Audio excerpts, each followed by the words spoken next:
Hi வணக்கம். நான் உங்கள் திருப்பூர் இலக்கியாங்க.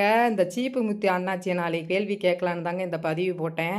அவருக்கு நாய் கடிச்சா என்ன நோய் வரும்னே தெரியலை. அவர் கேட்குறாரு, குழந்தைங்க பாதிக்கப்படுது, பெரியவங்க பாதிக்கப்படுறாங்க, ரோட்டில் நடக்க முடியலைன்னு. யோ, நீ எத்தனை பதிவு போட்டிருப்பா ஆண்கள் ப்ரைவேட் பாட்டை பற்றி. உன்னை நான் ஆரம்ப காலத்துலேருந்து பார்த்துட்ருக்கேன். இன்ஸ்டாவிலேருந்து டிக்டாக்லேருந்து இன்ஸ்டாவில் வரைக்கும் உன்னை நான் பார்த்துட்ருக்கேன்.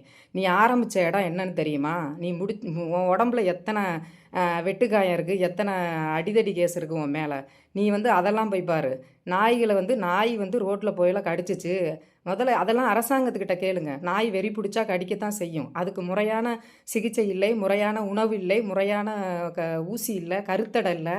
அப்படின்னா அந்த நாய் கடிக்க தான் செய்யும். உன்னை 4 நாளைக்கு ஒரு ரூமில் பட்டினி போட்டால் நீயும் மற்றவங்களை கடிக்க தான் செய்வ. நீ எல்லாம் பேசுகிற ஒழுக்கத்தை பற்றி. நீ எப்படி எப்படி அசிங்கமாக உன்னோட வீடியோவில் ஒரு வீடியோலாவது லெட்ரு போய் உட்காந்துட்டு படிப்ப. கோயில் காடு கரையெல்லாம் போய் லெட்ரு உட்காந்து படிப்பா. அந்த லெட்டர்லலாம் நீ நல்ல வார்த்தையாக பேசுனா அதுலலாம் குழந்தைங்க கெட்டு போகலையா? அதுலலாம் முதியோர்கள் கெட்டு போகலையா? நிறைய பேர் கேட்குறீங்க, ஆணவ கொலை நடந்துச்சு, கற்பழிப்பு நடந்துச்சு, கொலை நடந்துச்சு, அதுக்கெல்லாம் யாருமே வரல, நாய்க்கு ஒன்றுனா மட்டும் இறங்கி வர்றீங்கன்னா, அதெல்லாம் கேட்குறதுக்கு எத்தனையோ அரசியல்வாதிகள் வந்தாங்க, எத்தனையோ நிறுவனங்கள் வந்தாங்க, எத்தனையோ பேர் போராடினாங்க. ஆனால் இந்த நாய்களுக்கு யார் வருவா? எங்களை மாதிரி நாய் பிரியர்கள். நாங்கள் சாப்பாடு போடுறோம், நாய்களை பாதுகாக்கிறோம். அது ஒரு இயற்கை, நம்மளை நம்பி படைக்கப்பட்ட இயற்கை. அதுக்காக நாங்கள் போராடுவோம். சரியா? எங்களால் முடிஞ்ச வரைக்கும் நாங்கள் போராடுவோம்.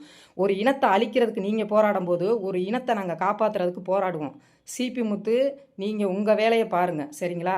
நீங்கள் பரம்பரை பணக்காரர்லாம் இல்லை. சரிங்களா? பஞ்சத்துக்கு வந்தவர்.